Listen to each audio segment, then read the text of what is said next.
बोल कहानी बोल में आज हम सुनेंगे मिकुल दी सार्वंतीस के उपन्यास डॉन क्विक्सॉट के आगे का भाग। डॉन क्विक्सॉट हर हाल में सैंको को समझाना चाहता था कि वास्तव में दुश्मन किसी भी रूप में सामने आ सकता है और उसे पहचानना ही बहादुरों का काम है। वह उसे बताता रहा कि दुश्मन को न पहचानने की वजह से कितने ही राजा महाराजाओं को अपने समय में मात खानी पड़ी थी और अपने महान राज्यों से हाथ धोना पड़ा, मगर हर बार हो रही अपनी दुर्गत को देखते हुए डॉन की बात सैंको के गले उतर ही नहीं रही थी। फिर भी मालिक आखिर मालिक था, इसलिए सैंको जैसे तैसे क्विक्सॉट की दुनिया को विजय करने के सफर में उसके साथ आगे चलता रहा। कुछ ही दूर पर दोनों को एक आदमी खच्चर पर आता दिखाई दिया। उसके सिर पर कोई वस्तु चमक रही थी। क्विक्सॉट का माथा ठनका। वह मन में सोचने लगा, हो ना हो यह किसी राजा का चुराया हुआ मुकुट है। उसे याद आया कि उसने स्पेन के एक राजा के मुकुट के चोरी चले जाने के बारे में पढ़ा था। इस मुकुट को राजा के एक दरबारी ने ही चुरा लिया था। यह बात याद आते ही डॉन ने सोचा, हो ना हो यह वही दरबारी है जो इस बेशकीमती शाही वस्तु को चुरा कर कहीं ले जा रहा है। उस आदमी के करीब आते ही डॉन ने उसे रोक लिया।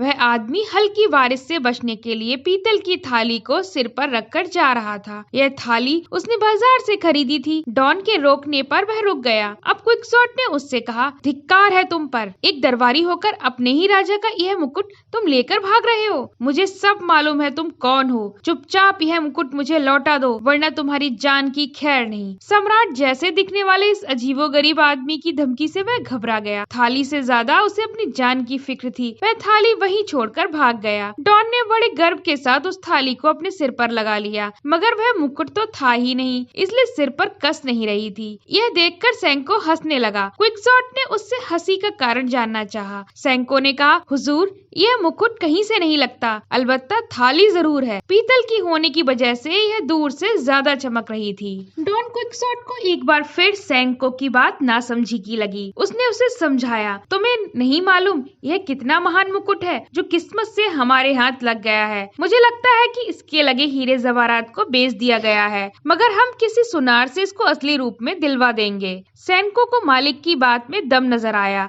मगर उसकी नजर एक दूसरे मुकुट पर पड़ी थी। थाली वाला आदमी न केवल थाली बल्कि अपना खच्चर भी छोड़कर भाग गया था। सैंको चाहता था कि ये खच्चर उसे मिल जाए, वह गधे को आजाद कर दे। डॉन क्विक्सॉट को एक नौकर के इस तरह गधे से खच्चर बदलने की कोई किताबी घटना याद नहीं आई, मगर शाही मुकुट की महान विजय की खुशी में उसने सैंको को ऐसा करने की आज्ञा दे दी। शाम हो चली थी और दोनों एक नए नशे के साथ आगे बढ़ते चले जा रहे थे। कुछ दूरी तय करने के बाद उन्हें सामने धूल के गुबार उड़ते दिखाई दिए। गुबार उड़ने से दूसरी तरफ का नजारा धुंधला हो गया था। डॉन क्विक्सॉट को लगा जरूर यह दुश्मनों की बहुत बड़ी फौज है, जिसके दौड़ते हुए हजारों घोड़ों की वजह से यह धूल आसमान पर छा रही है। उसने ऐसा ही किसी किताब में पढ़ रखा था, इसलिए वह एक बहुत बड़ा युद्ध लड़ने के लिए मन ही मन में तैयार हो गया। वह फौरन घोड़े से उतरकर जमीन पर बैठ गया और ईश्वर को धन्यवाद देते हुए प्रार्थना करने लगा, हे प्रभु, तेरा शुक्र है, तू बहुत बड़ा है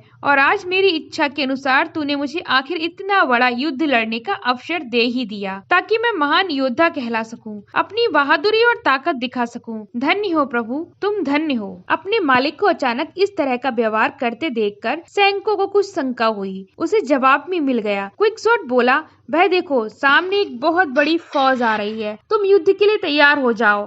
आज हमें दुश्मनों के दांत खट्टे कर देना है। उन्हें यह सबक सिखाना है कि वे हमारी बहादुरी को हमेशा याद रखें। भरोसा करो, आज का युद्ध हमें दुनिया में सदा सदा के लिए अमर कर देगा। सैंको को धूल के गुबार उठने से कुछ शक जरूर हो रहा था, मगर उसे इस बात का कम भरोसा था कि कोई बहुत बड़ी फौज आ रही है। फिर भी वे दोनों दौड़कर एक ऊंची जगह पर चढ़ गए और जिस तरफ से यह फौज चली आ रही थी उसके इधर पहुंचने का अंदाजा लगाने लगे। क्विक्सॉट की खुशी का कोई ठिकाना न था। वह इधर उधर घूमकर अपने और सैंको के खड़े होने की जगह के बारे में सोचने लगा। उसके दिमाग में दुश्मन की फौज के एक एक सिपाही को मार गिराने की योजना बनने लगी और उसे कुछ भी असंभव नहीं लगा। उसे लग रहा था कि आज इतने दिनों बाद दो फौजें आपस में टकराएंगी। तभी वह काफिला इधर की तरफ आता दिखाई दिया। पूरी तरह चौकन्ना होकर उसी तरफ देख रहा सैंको बोला, मालिक, इस गुबार में जो कुछ दिखाई दे रहा है उसमें फौज जैसा कुछ भी नहीं लग रहा, बल्कि कुछ काली काली हिलती डुलती परछाइयां नजर आ रही हैं। डॉन क्विक्सॉट को सेंको की बात बेहद मूर्खता भरी लगी। उसे लगा यह डरपोक हमेशा की तरह कोई नया बहाना खोज रहा है, तो क्या हुआ, वह अकेला ही काफी है। लेकिन फिर भी उसने उस झिड़की लगाई, बेवकूफ, तुम्हारी अक्ल को क्या हुआ है? सामने फौज युद्ध को तैयार है और तुम्हें काली काली चीजें ही नजर आ रही हैं। आज का युद्ध पहली और आखिरी बार होने जा रहा है, तुम जल्दी से युद्ध के लिए तैयार हो जाओ। तभी सैनिकों को सामने से आ रहे झुंड में से भेड़ों की आवाज सुनाई दी। बात को समझते ही वह एकदम बोला, अरे हुजूर, यह तो भेड़ बकरियों का झुंड है। मगर क्विकसॉट के पास बेकार की बकवास के लिए अब वक्त नहीं बचा था। वह तो मैदान में अपना जौहर दिखाने के लिए पूरी अकड़ और जोश के साथ तैयार था, इसलिए उसने शैंको जैसे पागल की बात पर कोई ध्यान नहीं दिया। तभी भेड़ों का वह झुंड उसके सामने आ पहुंचा और डॉन क्विकसॉट अपने घोड़े को एड़ लगाकर उन पर कूद पड़ा। जोर से चिल्लाते हुए बाहर करने के लिए अपनी युद्ध कला का प्रदर्शन करने लगा, मगर उससे सीधे मुकाबले के लिए कोई भी सैनिक सामने नहीं आया। हैरानी के साथ क्विकसॉट बड़ी तेजी के साथ भाला तलवार घुमाने लगा। तभी सनसनाता हुआ एक पत्थर आकर उसे लगा। उसने समझा कि अब फौजें उससे आ भिड़ी हैं और वह और भी जोर से चिल्ला चिल्ला कर हमले का जवाब देने लगा। सैनिकों को भी आगे बढ़ते रहने के लिए आवाजें लगाने लगा। इस बीच डॉन को 2-3 पत्थर और लगे। कोई और नहीं बल्कि भेड़ों को लेकर जा रहे गडरिये पत्थर बरसा रहे थे। जब डॉन के सिर पर एक और पत्थर आकर लगा तो वह नीचे गिर गया, लेकिन नीचे गिरते हुए भी वह दुश्मनों को ललकारता रहा और कहता रहा, अरे छिपकर बार क्यों करते हो, हिम्मत हो तो सामने आकर दिखाओ बिजदिलों। इसी सनक में उसके हाथ एक आध भेड़ की टांग लग गई। वह उसे किसी फौजी की बाह समझकर पूरे जोर लगाने लगा, पर उसके हाथ पर एक गडरिये ने लकड़ी दे मारी और डॉन क्विकसॉट को पागल समझकर अपनी भेड़ें आगे बढ़ाकर ले गया। मैदान में थोड़ी देर सन्नाटा छाया रहा। फिर सैनिको अपने मालिक के पास आया और उसे उठाते हुए कहने लगा, मालिक, मैं आपसे पहले ही कह रहा था, यह कोई फौज नहीं बल्कि भेड़ बकरियां हैं। आप माने ही नहीं